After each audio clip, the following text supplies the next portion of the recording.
A friend of yours is waiting on news, a diagnosis, a verdict, a decision that is not his to make.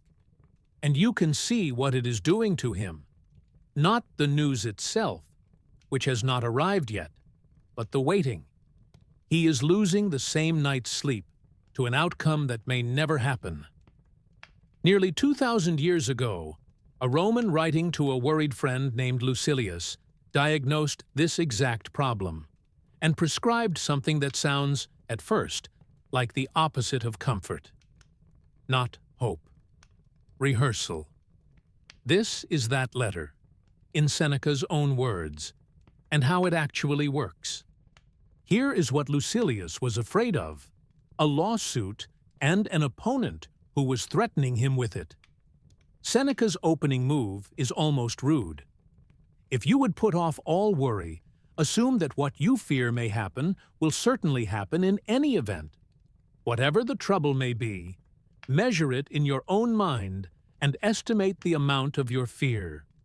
You will thus understand that what you fear is either insignificant or short-lived.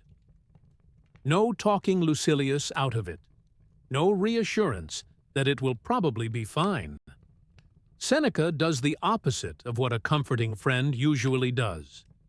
He walks straight toward the fear and asks Lucilius to actually look at it, in full, instead of glancing at its shadow for weeks. This is the technique later writers would name Premeditatio Malorum, the premeditation of evils, though Seneca never uses that Latin phrase himself. It is a name given afterward to what he is doing here, letter after letter. And what he is doing is specific. Most of what exhausts us about a feared future is not the future itself, it is the fog around it. The mind, left alone with an unnamed dread, will always imagine something worse than the actual worst case, because fog has no edges. So Seneca's method is to force the fog into a shape. Name the actual thing: exile, a lost case, even death. Look directly at it, and something strange happens. Named and measured, it almost always turns out smaller than the dread that was standing in for it. Then comes the sentence this letter is remembered for. Remember, however, before all else, to strip things of all that disturbs and confuses, and to see what each is at bottom. You will then comprehend that they contain nothing fearful except the actual fear. Read that last clause again. Nothing fearful except the actual fear. He is not claiming exile or loss or even death do not hurt. He is claiming that a large share of what we suffer from a feared event is the fear's own decoration around it, the imagined faces, the imagined shame, the imagined collapse, and that decoration is optional in a way the event itself is not. Strip it off, and what is left is almost always a thing a person can actually carry. Seneca does not stop at lawsuits. He widens the rehearsal to the largest fear there is. What, have you only at this moment learned that death is hanging over your head? At this moment exile?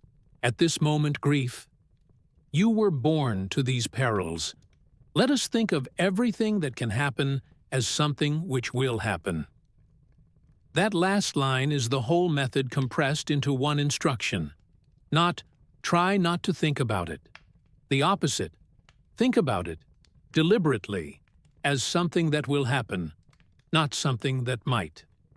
The rehearsal is not pessimism for its own sake. It is preparation done early enough and calmly enough that when the thing does arrive, some of the shock has already been spent in a room where nothing was actually at stake.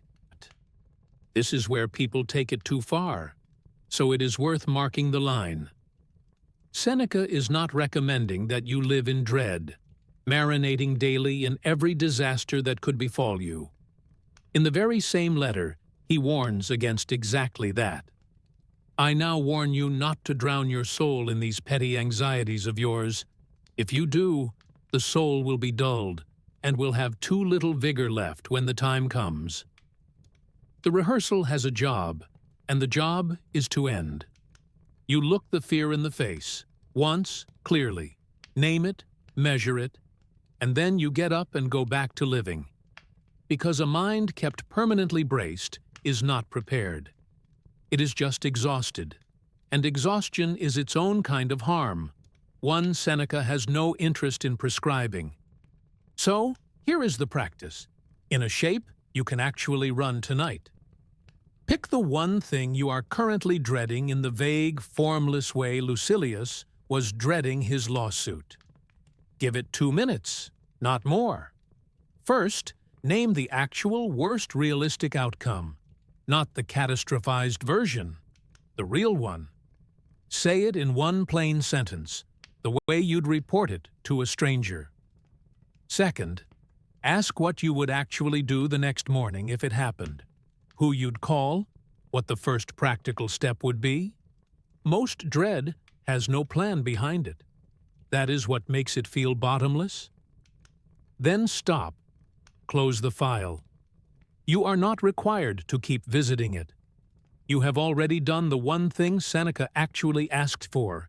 You have looked at it once, in full, and the rest of tonight belongs to you, not to the fog. Lucilius, as far as we know, got his lawsuit settled and went on with his life. One worried man among many, in a city full of them, who happened to have a friend willing to tell him the truth instead of a comfortable story. The trouble you are waiting on tonight may turn out to be nothing. It may turn out to be real. Seneca's letter does not promise you which. It only promises that whichever one it is, it will contain nothing fearful except the actual fear. And that fear, looked at directly, once, tends to be smaller than the version you have been carrying in the dark. I'm glad you sat with this one. If it was worth your quiet, stay a while. There is one idea here every day.